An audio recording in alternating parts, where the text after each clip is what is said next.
page judo. Aujourd'hui se déroulent les championnats Antilles-Guyane junior par équipe au Hall des Sports de Pointe-à-Pitre. Mais hier déjà, en individuel, 60 compétiteurs ont combattu pour le titre. L'enjeu était double car il y avait au bout également les sélections pour les prochains championnats de France. Reportage Bruno Pension-Villon et Sully Marie-Joseph. Les délégations guyanaises, 6 garçons, 1 fille, et martiniquaises, 14 garçons, 9 filles, ont rejoint ce samedi celle de la Guadeloupe. 18 garçons, 12 filles à Pointe-à-Pitre. 60 combattants donc répartis en 15 catégories en fonction de leur poids. Prêts à en découdre pour décrocher pas moins de 15 titres de champion Antilles-Guyane junior en individuel. Et chaque combat de 4 minutes maximum, jugé autant que possible par des arbitres des 3 régions françaises. Très vite, les combattants guadeloupéens en surnombre et à domicile prennent l'avantage. À l'image ici de Sébastien Tell, judoka au Pôle France. Sa technique et la maîtrise de sa garde font la différence et Sébastien bat en finale des plus de 100 kg le Guyanais Nicolas Demaria. Ce championnat individuel, ça s'est très bien passé.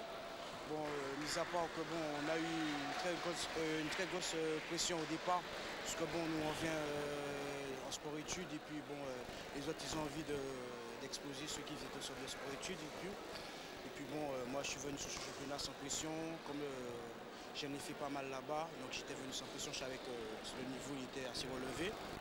Dans la catégorie des moins de 55 kg, le Guyanais Ludovic Osier-Lafontaine en orange bat en finale le Martiniquais Laurent Rilos par Juji Gatami. Une clé de bras qui le laissera au tapis. Yannick Laroche, guadeloupéen également au Pôle France, rencontre en finale des moins de 66 kg un adversaire plus physique. Le Martiniquais Cédric Luté7, ceinture marron. Mais sur la fin du combat, un contre fatal en faveur de Yannick lui permet de battre le Martiniquais.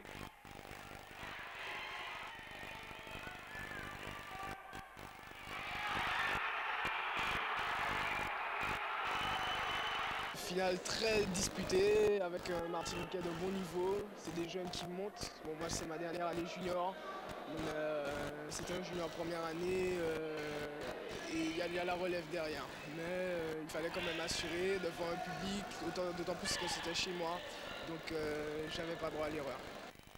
Chez les filles en moins de 52 kg, la Martiniquaise Michelle Aglaé remporte facilement sa catégorie. Au départ, j'avais un peu peur, mais mes entraîneurs ont su me remotiver. Ils avaient confiance et j'ai fait mon judo et j'ai gagné. 4 combats, 4 victoires, un titre de championne. Oui, ah ouais, je suis contente franchement. Aurélie Escoffier, également de Martinique, gère mal son combat alors qu'elle mène au score.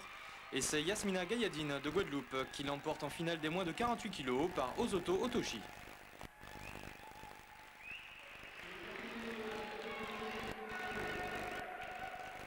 C'est une joie, ça fait plaisir et surtout d'avoir vécu mes combattantes, c'est une joie pour moi. 2 combats seulement, c'est allé vite? Oui, mais c'était assez dur quand même. Quoi qu'il en soit, ces championnats interrégionaux en individuel ont permis d'observer un très bon niveau technique de l'ensemble des judokas, ce qui laisse un bon présage pour l'avenir. Absolument, absolument, parce que ce sont quand même des juniors, des juniors première, deuxième année pour la plupart, ça veut dire qu'ils ont encore beaucoup d'avenir. Et ça promet pour les championnats de France. C'est ainsi que tous ces champions du jour sont d'ores et déjà sélectionnés pour les championnats de France qui se dérouleront du 4 au 5 mai prochain à Paris. Voilà, sur ce se referme ce florilège du sport guadeloupéen du week-end. Mais nous restons avec vous, Robert Gaspard.